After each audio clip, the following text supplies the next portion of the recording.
Ajá, buenas tardes. Sí, lo que nos queda ahora es la parte 4 del laboratorio, lo que nos vamos a enfocar en la parte de métodos multivariados para lo que sería el análisis exploratorio, ¿no? Es un poco, ponerme bien, un poco la idea de este laboratorio no es solamente ver los métodos eh, digamos, estadísticos, sino también la parte de PCA, específicamente la parte de aplicación, una vez tenemos los datos normalizados. A ver si comparto pantalla. Okay.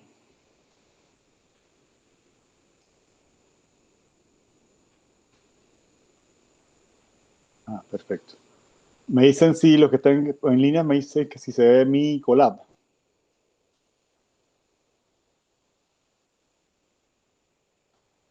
Sí se observa. Correcto, gracias. Vamos a reiniciar esto solamente por temas de la diferencia.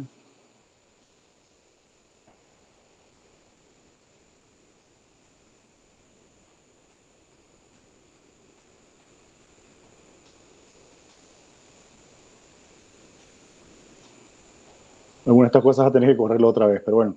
Básicamente lo que hemos hecho, se reinició, toca subir los datos otra vez, no hay tanto lío.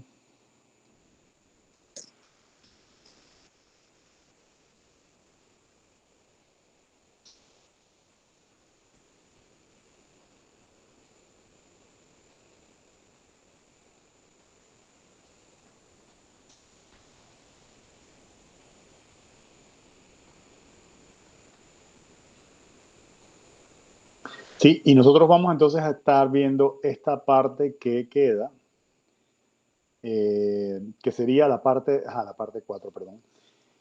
La parte de análisis de componentes principales.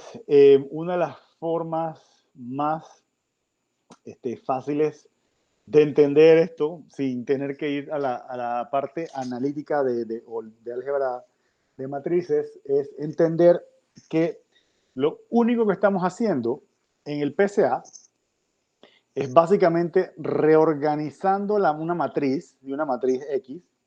En nuestro caso se va a parecer mucho una matriz y un data frame, ¿sí? Básicamente objetos o muestras y variables medidas o lambda, ¿no? Nosotros vamos a... El PCA lo que hace es un reacomodo de los datos. Es decir, él crea matrices intermedias tal que eh, se reorganice los datos una vez multiplicando estas dos matrices, la matriz X y la matriz P, me dan una matriz reconstruida o básicamente reorganizada tal que cada columna de esta nueva matriz va a representar o van a estar dadas por orden de relevancia. Es decir, que voy a agarrar las columnas y solo me voy a quedar con aquellas que sean más relevantes para la creación de nuevas eh, ejes de coordenada. Y los ejes de coordenada van a estar, eso es lo que va a estar organizado de manera descendente. Es decir, el primero va a ser el que tiene más información y así mismo el que contiene más varianza y así sucesivamente hasta que nosotros realmente podríamos tener igual cantidad de componentes principales que tenemos en nuestra matriz eh, original. Es decir, nosotros vamos a reorganizar esos datos tal que demuestren los ejes de relevancia o básicamente reorganicen los ejes por relevancia, pero podemos tener la misma cantidad de columnas originales que teníamos. Esa es una explicación bastante, digamos, resumida de qué es lo que hace PCA. Y en general, nosotros, o en este laboratorio, lo que se pide, lo que se está tratando de hacer, vamos a ver si cargo esto de nuevo.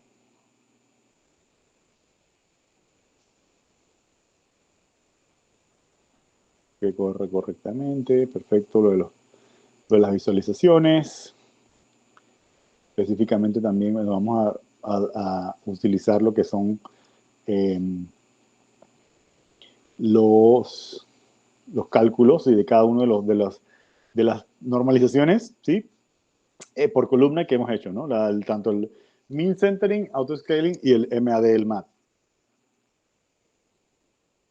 Entonces, de aquí en adelante, en el Colab, una de las cosas que yo creo que no supe explicar es que la idea era, o la idea original era cómo, saber cómo afecta cada escalonamiento y cada normalización al resultado de cómo se representan los datos.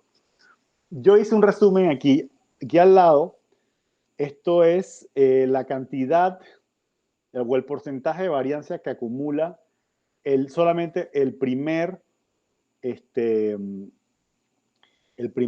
componente. ¿Sí? Entonces, en todos los casos, interesantemente para este dataset, con un componente principal, yo logro capturar arriba del 60% o casi 70% de los datos. Eso es bien interesante, porque mi data originalmente se parecía a esto, ¿no? Se parece a esto y tiene un montón de variaciones.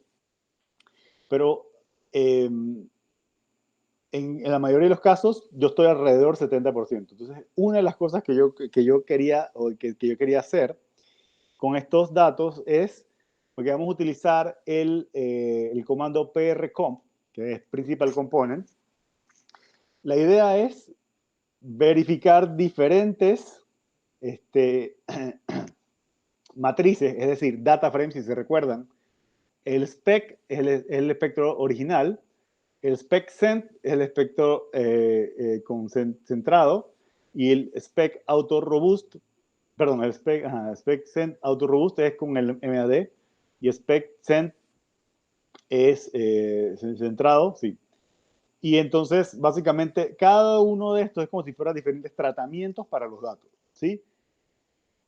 Y como de aquí hacia abajo, los códigos van a solamente a depender de la matriz inicial esta REST-PCA, lo que yo, o la intención, no sé si se quedó explicado súper bien aquí en esta parte, es que yo quería correr cada uno de estos. Es decir, el espectro original sin escalonamiento, sin escalamiento, perdón. Esto sería el original con escalonamiento. Luego, entonces, el auto robusto sin escalonamiento. Es decir, cómo complementa la normalización al PCA. O sea, cómo ayuda que si los datos están normalizados para ayudan a cómo calcular o trabajar el PCA. Y recuérdense que habíamos dicho, una de las cosas que habíamos dicho es que el PCA va a depender o va a trabajar de manera más, digamos, más fácil cuando tengamos datos que ya hayan sido normalizados. Entonces, este ejemplo, nosotros vamos a ir comentando y luego corriendo con cada uno de estos parámetros. Es decir, vamos a comentar y de repente vamos a correr primero este. O sea, todo lo que viene después va a depender de esta celda que está acá. Porque en estas celdas, las que vienen, vamos a ver la tabla de decisiones del aporte de la cobertura de la varianza para cada componente principal. Esta librería, Factor Extra, me ayuda a explicar el resultado del comando printcomp. ¿Sí? Printcomp da un data frame con unos tratamientos de la información, ¿sí? Y cuando entra acá, básicamente me da lo que son los eigenvalores, recordando que los eigenvalores es una noción de la importancia de los componentes principales, básicamente. Es una forma bastante sencilla de resumirlo, que es una forma en que yo voy a verificar que los datos tengan sentido en el sentido de que lograron compactar la varianza que se está estimando. Ahí está instalando algo. ¿Sí? Vamos a esperar que se instale aquí. Hay unas dependencias específicas. Bueno, esto lo vamos a tener que correr cada vez que cerramos y abrimos el Colab, ¿sí? En este caso, bueno, no nos han mandado los mismos errores de la vez pasada, así que estamos bien. Creo que el internet ha estado bastante fluido. Vamos a ver si logra hacerlo. Bueno, y aparte, vamos a esperar, mientras esperamos que termine ahí, vamos a ver lo que son los eigenvalores, que si recuerdan, todos los eigenvalores arriba de 1 son significativos, ¿no? Entonces, en este caso, el que ya está escorrido, nos dice el que está aquí corrido, que creo que es uno de los últimos, nos dice que el valor de eigenvalores 1600 para el primer componente y hasta el cuarto componente, todos son significativos. Lo más probable es que vayamos hasta otros componentes y todos sean significativos. Esta gráfica que está aquí, por ejemplo, es la misma tabla, pero esta va a trabajar con lo que sería la varianza.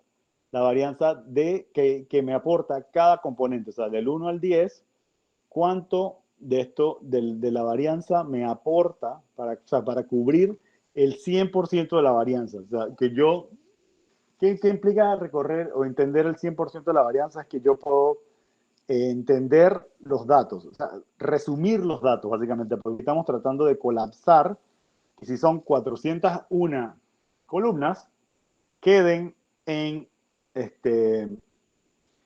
muchos menos. ¿Sí? Si somos suertudos, entre 2 y 3, pero generalmente pueden ser más de 2 y 3. De aquí en adelante, no sé si hay un... está corriendo todavía. ¿No? A ver.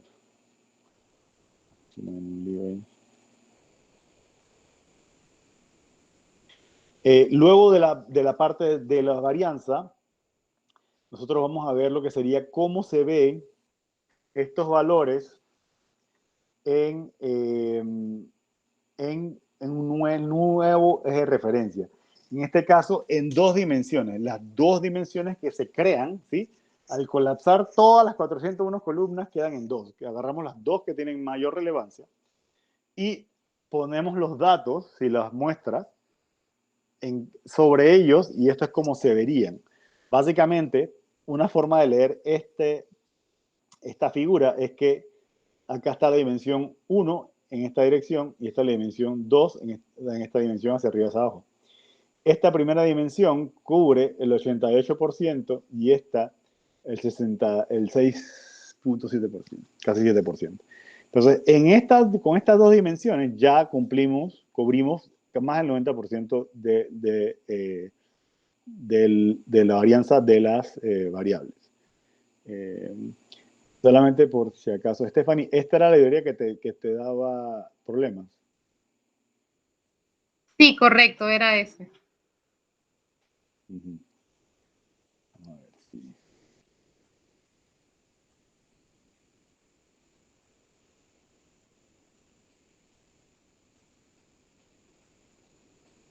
Vamos a ver cómo nos va de vuelta. A ver si hay una forma más fácil de verlo.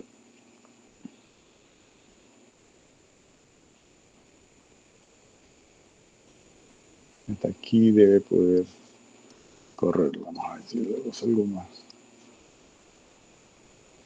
Sí, de hecho nosotros podemos verificar qué es lo que nos da ResPCA. Nosotros no tenemos que utilizar directamente esa librería. Yo puedo verificar lo que tiene ResPCA. Él tiene un montón de información. Literal, él tiene toda la información de la creación de los PCA, de los PCs, ¿sí? Él tiene la información de cómo queda cada lambda y cómo queda organizado. Tiene otras columnas, a ver si se ve completo. Y por esto es que estamos utilizando tratando de utilizar el paquete Excel para poder verificar cada uno de los ejemplos. A ver si me sale algo mejor.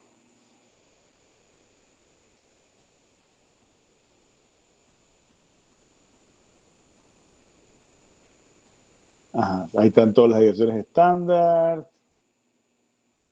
Y cada uno de lo que es la rotación, cada uno cómo quedan las variables rotadas en este nuevo espacio. Bueno, hay un montón de variables, así que un montón de rotaciones. Esta es una matriz gigante. Básicamente, por eso que utilizamos estos otros paquetes para verificar que, vamos a decir, si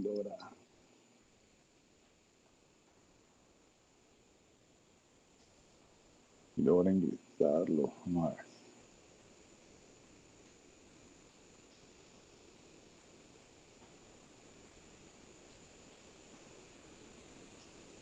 Un segundito.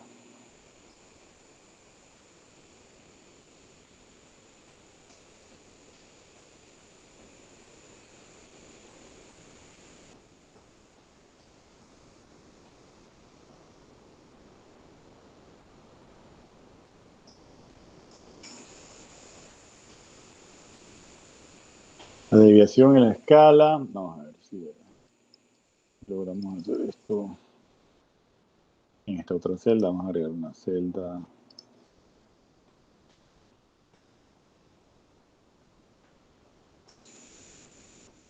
Y me gustaría ver las variaciones de cada uno de los datasets. Vamos a ver si hay una posible quitar, utilizar otra.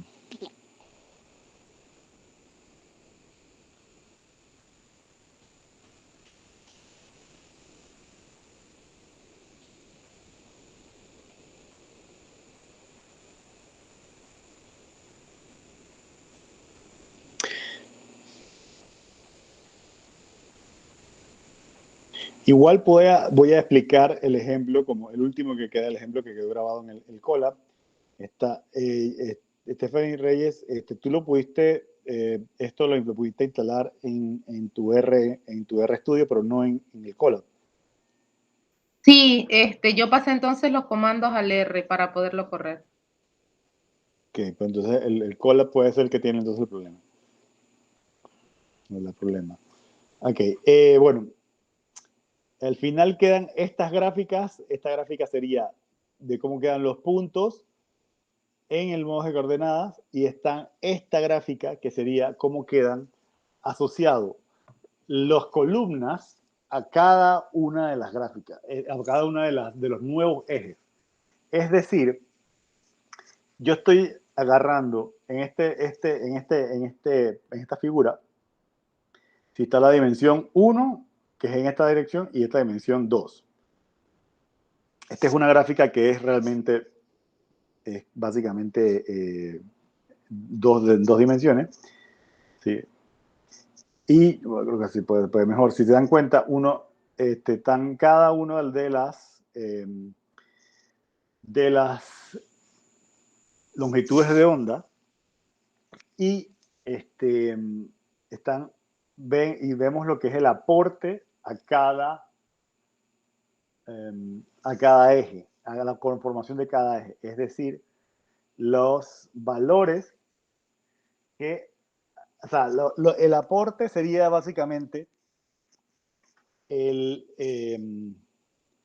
la forma o qué cantidad de esa longitud de onda queda representado en ese nuevo eje.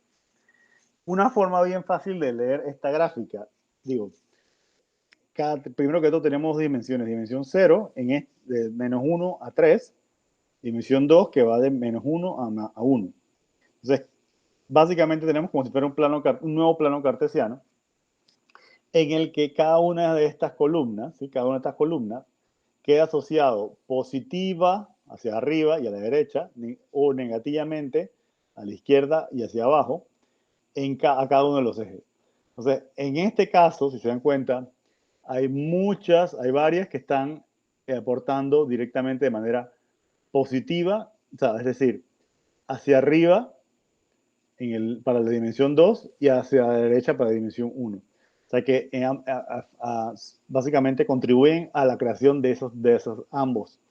Hay otras que, por ejemplo, estas que están por acá, que no tienen nombre, pero digamos que aportan hacia la derecha en la dimensión 1, pero hacia abajo en la dimensión 2. Es decir, tienen un aporte negativo o aportan muy poco, o sí, bueno, tienen un aporte negativo en la creación de la dimensión 2. Esta misma gráfica, yo voy a copiarla, y a ponerla en mis slides.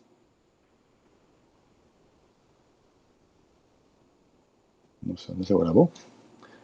Sí. Esta misma gráfica nosotros la podríamos desarrollar de la siguiente manera.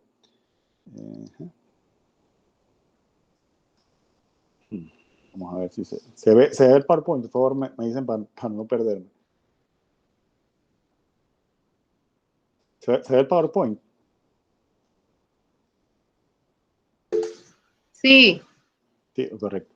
Esta misma figura, nosotros podríamos interpretarla de esta manera. Y es de una manera diferente que yo he visto esta misma gráfica, pero hecha de otra manera. Imagínense que tengamos digamos que tú fueras relativamente, si agarramos estos dos ejes y los normalizamos, es decir, de menos 1 a 1, menos 1 a 3, pero lo ponemos en este plano. Vamos a decir que menos 3 aquí y menos 1. Y más 1, perdón. No, más 3, menos 1.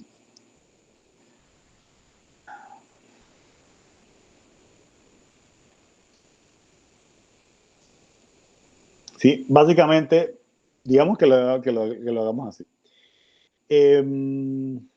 Hacerlo más fácil, vamos a hacer, estoy tonto, vamos a hacerlo de menos 3 a 3, más positivo y negativo.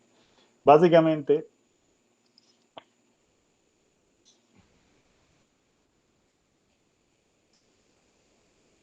tres más hacia arriba y 3 menos hacia abajo.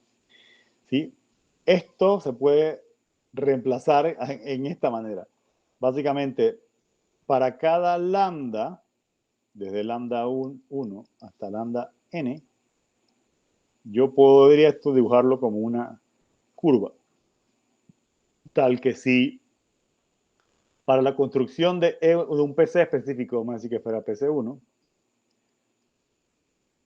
esta lambda apoya de manera, no estoy haciendo lo guiado esto, pero te doy un ejemplo, ¿no? Digamos que el lambda, vamos a decir que este fuera el lambda 32, sería el lambda 48, vamos a poner 4 puntos.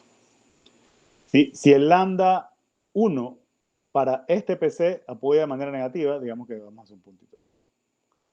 Si fuera en el 32, digamos que positivo, que fuera como más 2, que fuera positivo para el 48 y positivo en lambda n, el último lambda, para la creación de este PC. Eso lo veríamos de esta manera. ¿Sí? Básicamente como una curva en que tenemos algo como esto. ¿Sí? Bueno, imagínate que los puntos están rectitos. Esto sería para la creación del PC1. Esto lo podríamos hacer entonces para cada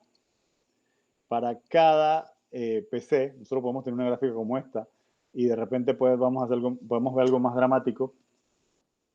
De repente en el PC2, digamos, que es lo que más generalmente pasa.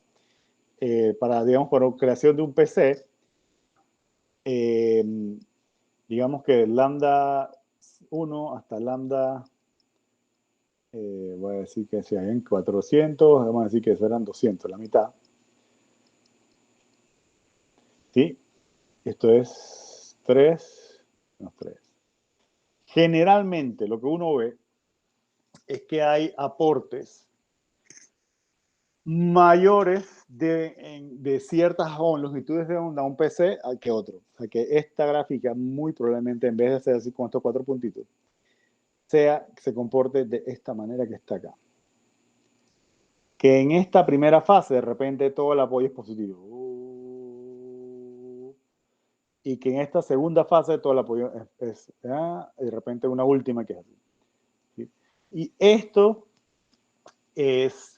nos da una noción de cuáles longitudes de onda ayudaron a conformar ese PC. Es decir, cuáles longitudes de onda eran más relevantes o son más relevantes para resumir todo lo que pasa en los datos. Voy a ponerlo de otro modo. Sí. Ajá, en el eje de las Y tienes -3 y -3. ¿Cómo va a quedar grabado? ¿Lo ves? Sí. Ok. Correcto. Ahí nos ponemos el más 3. ¿Sí? Esto, disculpen que esté feo, pero básicamente imagínense que sube, o todos son positivos y después baja. ¿Por qué esto es importante? Y este dibujo, aunque esté feo, ¿por qué es importante? Porque eso me da una indicación de qué regiones de mi espectro completo, ¿sí? Crudo, son importantes para la creación de este nuevo eje. ¿Por qué es importante? Porque si se recuerdan, nosotros hicimos un análisis de los picos. Y algunos picos, pues se mantienen, se mantienen,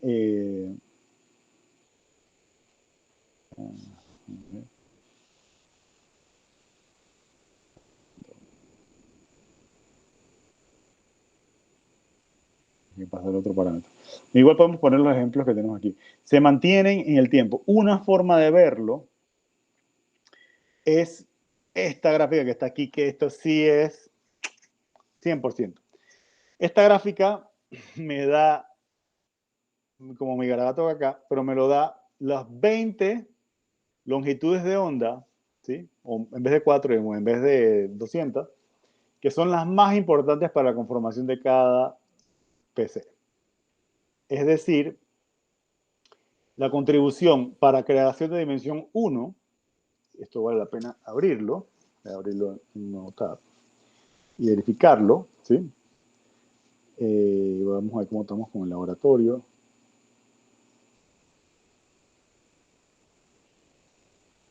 Sí, bueno, como ese problema con esa clase no creo que la vayamos a poder preparar, pero bueno, vamos a utilizar los valores estos de prueba, es decir, que creo que me parece que esos valores son los de estos, así que podrían llenar, utilizando los valores del Colab, este cuadro, el cuadro E hacia adelante. Ajá. Ajá, y llegamos a este punto. Centremos en el análisis de cuáles son las variables más importantes para la conformación de cada PC. Es decir, mide las variables, mide las bandas NIR que tienen mayor peso a la hora de conformación de los PC. Esto está hablando de esta gráfica que está acá. Esta gráfica que está acá, que viene de aquí, sí, este análisis, el contrib, lo que hace es que me da las 20 bandas que más aportan, que más contribuyen a la creación del PC. Si se dan cuenta, una de las análisis que se pueden hacer así, ojo de pájaro, primero que todas las contribuciones son bastante altas para los 20 primeros. Son arriba del C.7, qué sé yo, .6, .5, 6.65, 6.7. Y si se dan cuenta, para la primera dimensión, está resumiendo, está utilizando las columnas que están entre 860, 70, 150, por ahí, hasta 900.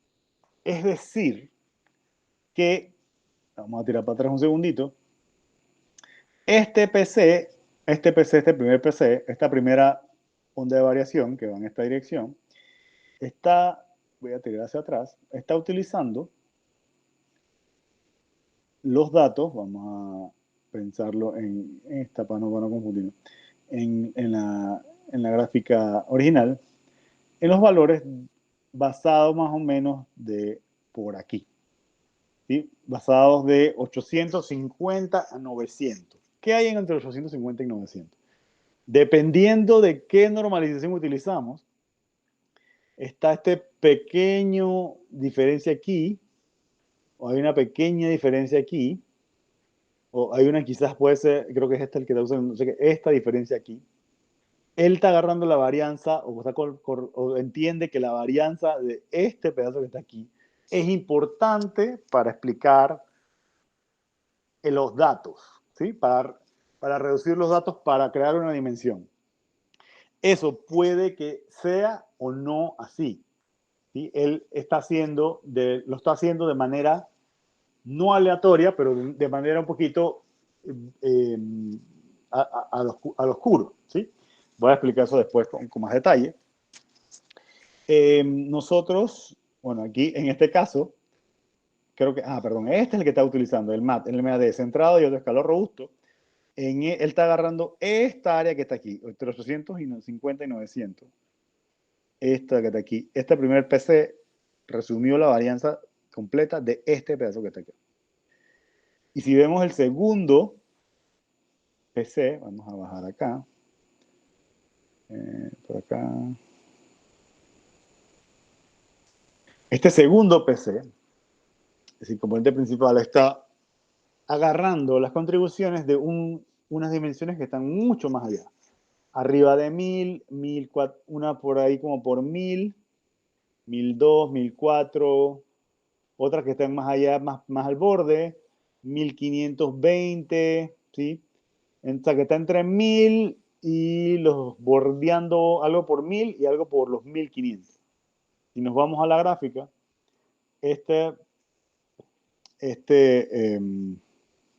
digamos, este dataset agarró un complemento de como por aquí de los 1000, este pico puede ser, y algo de cercano a los 1400 y 1500, o sea que algo de por aquí. Entonces, según él, según nuestro modelo, vamos a ver si creo que lo podemos abrir en otra. Según nuestro modelo, él puede escribir los datos. Como, vamos a poner acá. Él puede escribir los datos, según él, con estas bandas. Vamos a ver si le ponemos acá. Le vamos a acá para rayarlo.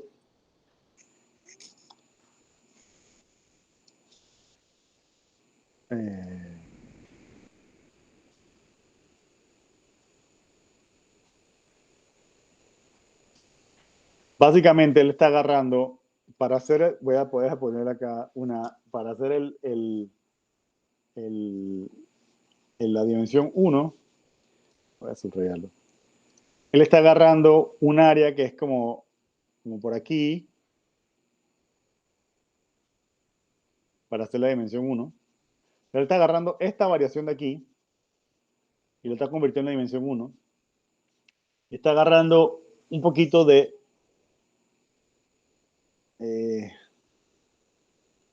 vamos a poner en verde, un poquito de esto que está aquí. No se ve.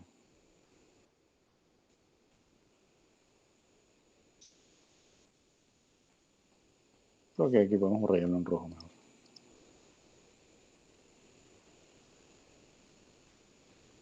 O sea, para conformar la dimensión 1, él está agarrando un área que ocupa esta varianza, por aquí. Esto le damos a dimensión 1, o PC1. Y para el PC2, agarrar algo de por aquí, más algo que está como por aquí. ¿Sí? Esto, más esto, dimensión 2, o PC2. Dimensión 2 o PC2.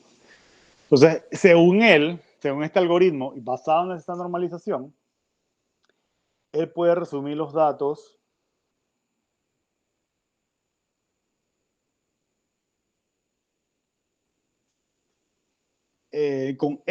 solo con estas tres bandas. Solo con estas, digamos, con estas 20 bandas, bueno, no solamente son 20, aquí la que estamos mostrando las 20 primeras. Las 20 primeras de la dimensión 2 al PC2 y las 20 primeras, 1 son las que estamos mostrando, usa más.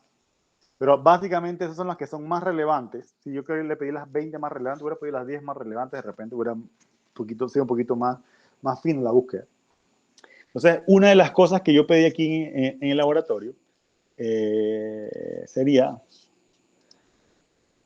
¿podría usted decir aproximadamente qué bandas son importantes para la creación de cada PC? Aquí más o menos lo respondimos. La idea es que para este primer PC se utiliza algo como por aquí, y para este segundo PC se utilizan dos pedazos, uno aquí y otro aquí.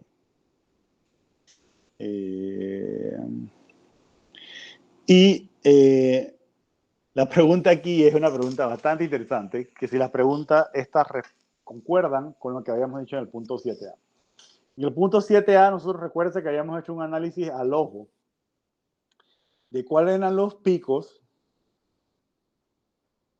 que nosotros pensábamos iban a tener alguna relevancia. Nosotros esto lo respondimos acá, creo que acá. ¿Sí? Entonces, ¿cómo se comparan estos, las variables que tenemos en cada dimensión versus lo que salió en cada PC? Es bien interesante que dependiendo de cada normalización que uno haga, este ejercicio te va a dar diferentes respuestas, ¿sí? En este caso, vamos a ponerlo así, vamos a hacer una screenshot de aquí, le vamos a poner un screenshot del otro.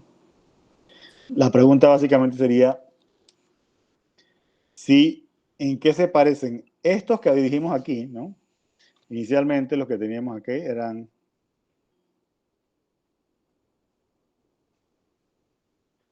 lo más chiquito.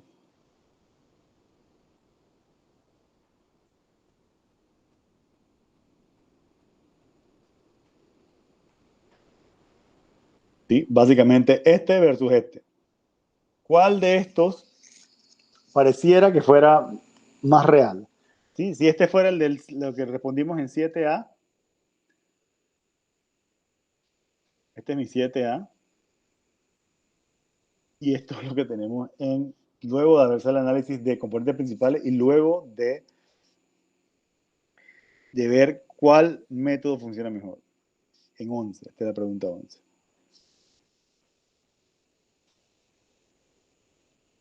¿Sí? Y nos damos cuenta que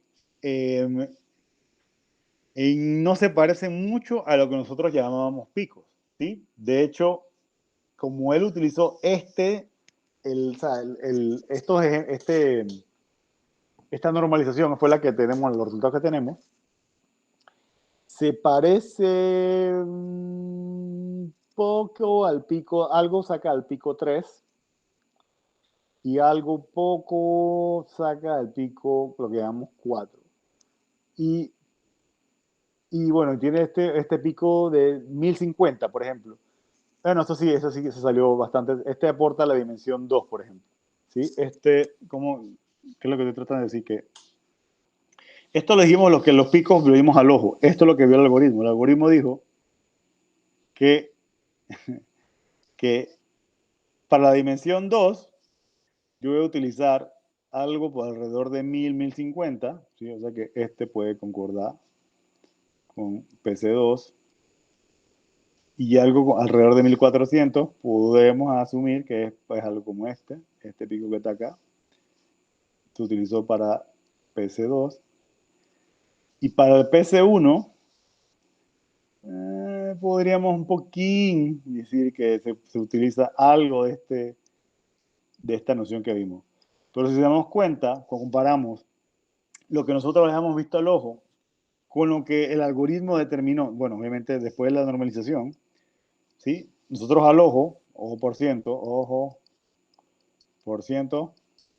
versus PCA, lo que él vio con la normalización específica, muy probablemente nos vamos a llevar la sorpresa de que lo que nosotros pensamos era un pico, de repente, lo que el algoritmo vio solamente es que había un montón de varianza ahí. Y él trató de decir, y él ve ese montón de varianza y él dice, algo está pasando interesante. Y ahí es donde se introduce un poco las limitaciones del PCA. El PCA va a tratar de encontrar las dimensiones en que hay más variaciones y va a tratar de resumirlas. Entonces, si hubiéramos, lo más probable, y esa es la pregunta que estoy seguro que todos están haciendo, y si hubiéramos sacado estas 3 muestras, de repente se hubiera reducido la varianza, ¿verdad? Entonces, aquí esto es un proceso muy fino de ver, tener base estadística para remover datos y luego entonces correr de nuevo la normalización y luego correr el PC y ver, explorar qué es lo que dice solamente los datos en sí. ¿Sí? La noción que estamos explorando aquí o la idea, que es lo que teníamos en la... No sé si tengo la versión, toda la versión abierta. Un segundo.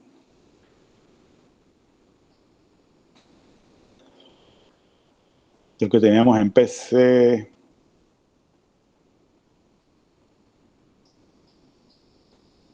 Si la noción era que... Uy, se me fue dónde. ¿Dónde estoy? Sí, ok, perdón. Nosotros íbamos a hacer preprocesamiento para luego hacer un análisis de datos. Es decir, nosotros vamos a utilizar esta parte de procesamiento. Esta parte de procesamiento nos va a ayudar a hacer modelado no supervisado, es decir, PCA, pero luego esto nos va a informar y ver si otros preprocesados nos dan mejor resultado. Si nos reducen o nos dan, si nos reducen más los datos, es decir, que de repente con una dimensión yo llego a 90.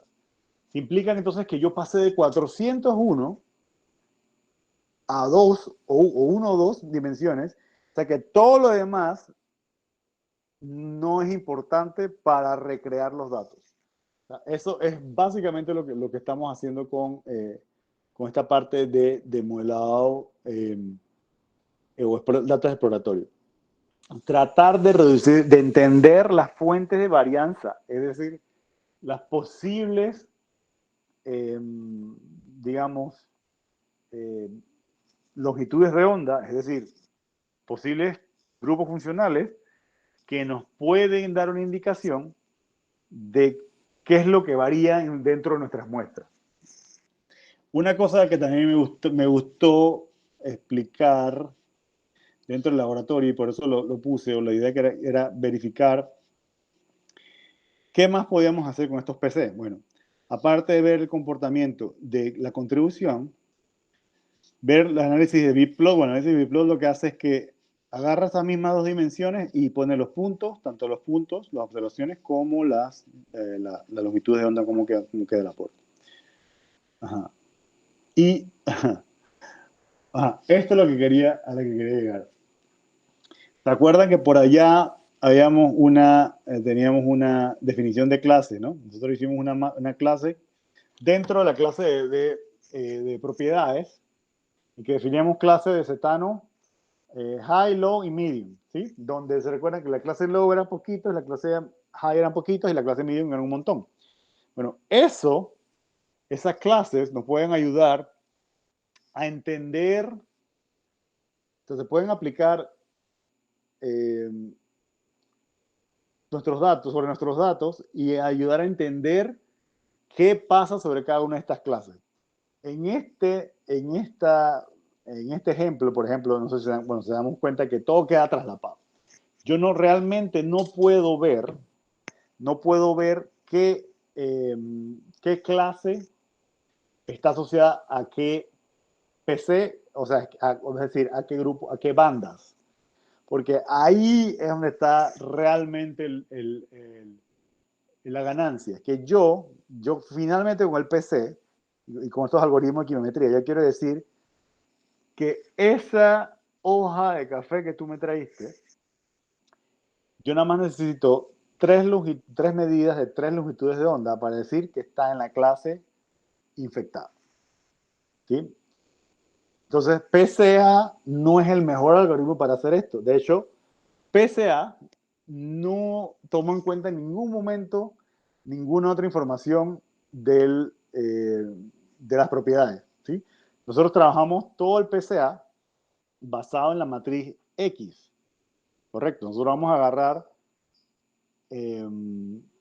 solo agarramos la información de la matriz X, de los espectros, y la utilizamos, la masajeamos, la redujimos para ver cómo se veían estas clases reducidas compactadas, perdón, estos datos compactados, y sobre ello, para extender el análisis exploratorio, nos pusimos a ver cómo quedaban estos grupos dentro, en esta nueva distribución. Y bueno, obviamente, el punto creo que cuando yo hice esto, dije, bueno, todo el mundo queda más o menos en el medio, pero interesantemente, o sea, hay mucho overlap entre el medio, bueno, hay overlap entre los tres, pero High, por ejemplo, tiene una representación bastante interesante en el PC2. ¿Sí? En el PC, por ejemplo, Medium tiene tanto el PC1, y entiéndase de PC1 como esta dimensión, el clúster está creciendo en esta dimensión, y en esta dimensión, en la dimensión PC2, ¿sí? Mientras que el PC2 es el que más aporta para la creación del clúster de del low y de high. Si no tenemos este complemento de PC1 dentro de la definición de las observaciones que están en este grupo. Y entonces yo le tiraba un poco el reto al final, es que bueno, aunque sabemos que el PCA no tiende a características fuera de la matriz X, o sea, solo trabaja con los espectros, una forma de ver y poder ver si funciona para clasificación, o sea, inicialmente de manera exploratoria, es ver cómo se comporta cuando utilizamos clases o divisiones entre muestras. Y aquí es donde entonces, esta es la respuesta que acabo de dar, ¿no? ¿Cuán bueno es el agrupamiento basado en clases de cetano? Es bastante malo porque hay overlap, sí, hay traslap entre los tres grupos, los tres clústeres, pero hay una noción más o menos para que el PC2 de la parte negativa está asociado a la clase. Esta es una forma de interpretarlo. El PC2, que es esta dirección, en la parte negativa, más negativa, está asociada a high, y el PC2, en la parte más positiva, está asociado a high. Por ahí hay algo que nosotros podríamos explorar, porque nosotros tenemos qué muestras pertenecen a ese grupo low y a ese grupo high, y además sabemos qué contribución tuvieron cada longitud de onda para la creación de este nuevo plano de referencia. Y, perdón, lo que decía al final era esto, es que, bueno, propongo otra división, no sé si lo hicieron algunos, pero cuando, en vez de cetano, usar otra división, es decir, volver al código, lo que se pedía, y volver al código, y de repente, en la parte esta de creación de clases, que era lo último que hicimos en la parte de las propiedades, ¿sí? Ver si se puede hacer lo mismo con otra variable. De repente BP50, ¿sí? Podemos revolver y ver los histogramas. De repente, bueno, el cetano está bastante normalmente distribuido, pero de repente puedo ver, sí, esta, bueno, de 4052, y podría proponer dos clases en vez de tres. Arriba de punto 84 y abajo de punto 84, qué sé yo. Y ver entonces cómo quedarían esos clústeres encima de la data ya reducida. Sí, entonces, yo creo que parte del mensaje, bueno, no sé si hay preguntas hasta aquí.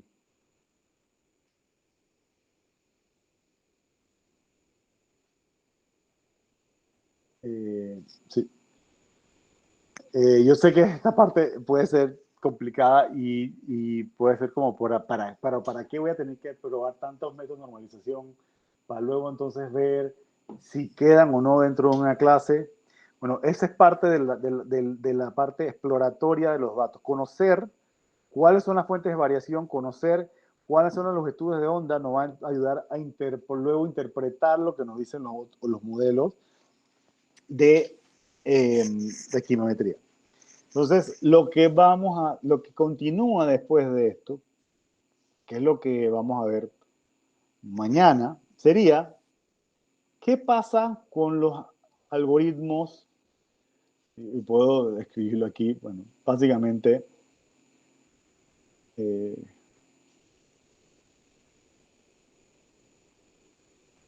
¿qué pasa? O sea, solamente estos algoritmos que hemos visto, este algoritmo que hemos visto, PCA solo trabaja. O sea, PCA, básicamente, si tengo que resumir la clase de hoy, al final explicamos PCA, pero para PCA aplicamos la primera parte de la clase, trabajar con propiedades, y la segunda parte de la clase, trabajar con espectro. ¿Sí? Y sabemos, y yo no sé si alguno hizo otra agrupación o otro clustering que fuera un poco más interesante, pero sabemos, o sea, que con mucha suerte uno consigue que el PCA logre tener estos grupos, con mucha suerte. Lo más probable es que el PCA está haciendo lo que como hizo en nuestro ejemplo. Agarró la parte de más varianza y la dijo, aquí está pasando algo importante, y la redujo. Y de alguna manera, lo único que hace PCA es trabajar con esto que está acá, con el espectro. Entonces, los algoritmos que vamos a ver mañana, es decir, con una matriz X. Los algoritmos que vamos a ver mañana, que son los de regresión, bueno, regresión incluyen los que son PLS y PCR, que serían Partial Least Squares y Partial Component Regression, van a utilizar la información de las propiedades y también de los espectros. Porque voy a tener un problema de regresión. Entonces, un problema de regresión, por defecto, yo voy a tener una matriz X, ¿sí? Una matriz X. Pero en este caso, como es regresión, voy a tener un vector Y. O sea que voy a tener un vectorcito Y y una matriz X. Y estos algoritmos van a ser más inteligentes que el PCA. PCA solo agarraba la varianza que veía en los espectros y la trataba de resumir. Estos algoritmos, como son de regresión, tratan de resolver este problema. ¿Cómo? Una forma de explicarlo es cómo yo puedo explicar Y a partir de variables en X. ¿Sí? X, bueno, como lo hemos visto en el caso más simple, algo como esto, ¿no? Una función lineal. En el caso más complejo, cómo yo relaciono un vector Y, un vector de valores Y, a la sumatoria de X con un peso W, ¿sí? Más un error. ¿Sí? Este sería el modelo multivariado. ¿Sí? Y la sumatoria de la multiplicación, porque acuérdense que esto sería básicamente W0 más B1 de W1, perdón, W1. Ay.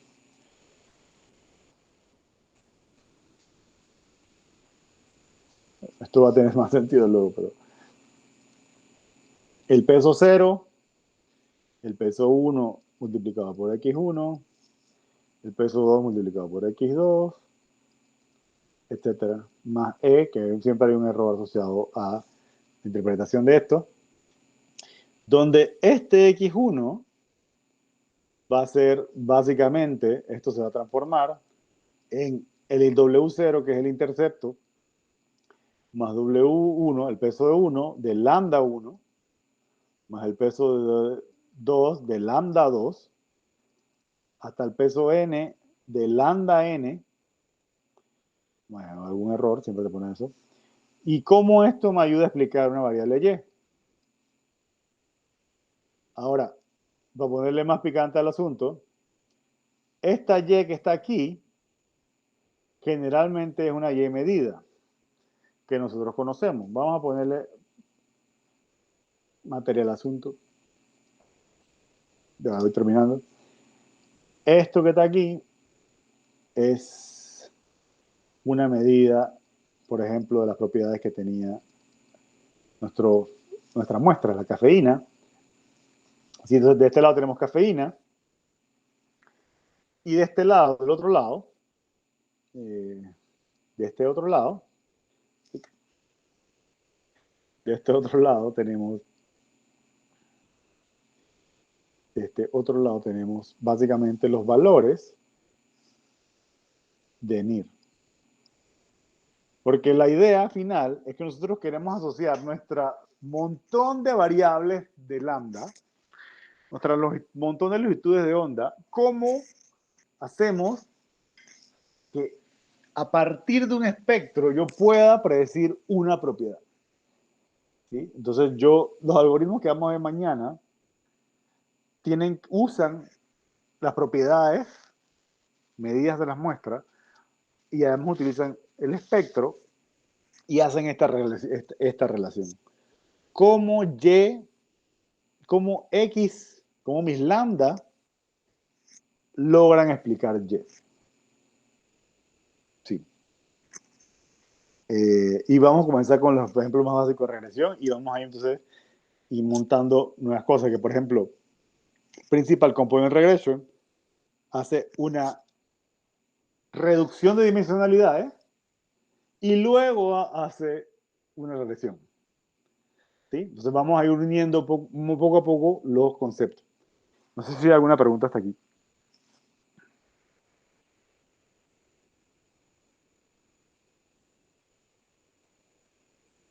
Bueno, yo creo, yo le puedo mandar esto y bueno, también va a estar la grabación. Y yo puedo dejarlo hasta aquí. Si les parece, no sé, si algo no quedó claro, podríamos repasarlo como quieran.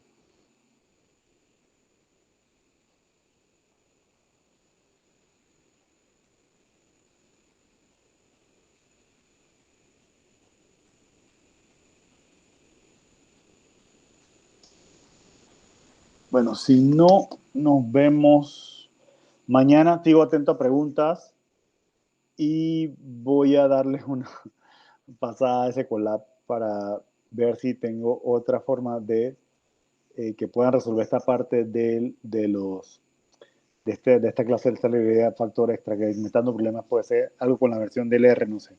De repente cuando yo lo corrí y ahora otra versión, no sé, tengo que ver eso. ¿Comentario, pregunta? Sí, Luis. Sí, hola. Una pregunta. Ahí con los espectros, ¿no se verifica también la correlación entre cada uno de ellos? Con los espectros. Por ejemplo, si hay lambdas que tengan mucha correlación entre ellos.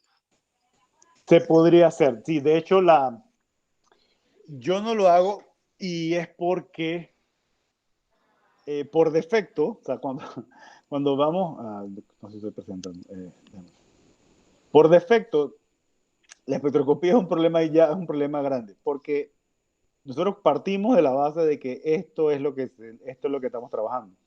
Así que un pico alrededor de 750 puede ser la relación de todos estos que están aquí, todos los grupos CH, más los armónicos, más los aromáticos, más los OH, más agua. Y esto va a tener relación con, bueno, en nuestro experimento es hasta 1550. Al menos va a tener relación con esta misma banda que esta que está aquí, es el espejo de esta que está acá, ¿no? 750 y 750 por 2. 750 en 1400 por ahí está el espejo de esta banda. O sea que sí existe una correlación directa con las, entre las bandas.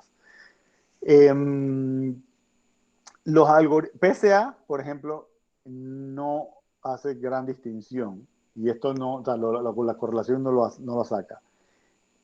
Pero los otros algoritmos sí tratan de escapar de esta idea de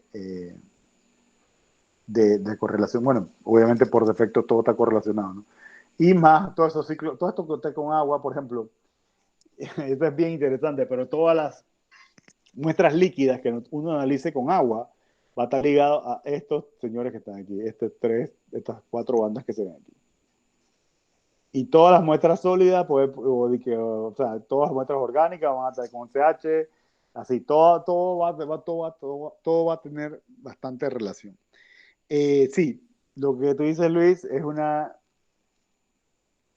punto súper importante, porque partimos de la base de que las regresiones tienen que ser con variables independientes. Y por defecto, la espectroscopía nos da este tipo de dependencia, literalmente porque es la naturaleza de la vibración de la molécula. Pero sí, bueno, estos algoritmos tratan digamos, de corregir eso. No sé si, creo que te va a tener una respuesta un poquito más elaborada después, pero sí. No sé si Sí. Vale, gracias. Sí, bueno. Yo sé que ustedes ya algunos están moviendo hacia sus casas.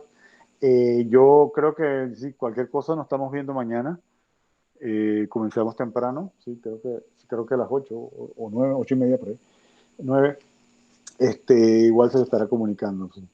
Y bueno, si cualquier pregunta sobre la tarea, yo voy a tratar de luego, como les dije, mandarle una versión nueva del Python Notebook para que puedan correr específicamente cada uno de esos ejemplos y vean lo que yo me di cuenta de que cada tipo de normalización me daban resultados diferentes, y me daban PCAs diferentes, y me daban biplots diferentes, me daban análisis de cómo era la composición diferente. O sea, entonces es bien interesante cómo a partir de normalización cambiamos todo el análisis hasta lo de los clústeres. Sí, así que me quedo con esa tarea. Creo que voy a parar aquí. Javier, Bueno, la grabación de hoy, ¿para cuándo la sube? Eso, sí, yo voy a verificar, sí. Yo le puedo mandar lo que tengo también acá, pero sí. Las notas, pero sí, lo de la grabación, no sé si eso es Jessica, ¿no? Que se encarga. Sí, bueno, trataré, creo que la idea que sí es para hoy, sí. Creo que es más fácil así, para que todo el mundo esté al día con lo que vamos a explicar mañana. Sí. Sí, y solamente para recordar, bueno, mañana comenzamos con modelos de calibración. Básicamente, eso es una de las cosas que los químicos tienen más dominio sobre eso. Calibración, pues, implica tener una referencia, un estándar, y ver cómo nos da nuestra medida. Así que siempre vamos a tener un estándar al que vamos a llegar, y a partir de eso vamos a tener una estimación de error, de cuán lejos estamos de ese estándar, de ese calibrante. Que mañana vamos a meternos en ese específicamente, con los algoritmos estos. Bueno, yo voy a cerrar aquí, a ver si tomo un poquito de agua. Nos vemos, espero estén bien, saludos. Saludos, gracias. Hasta luego. Hasta luego, nos vemos mañana. Bueno. Hasta luego.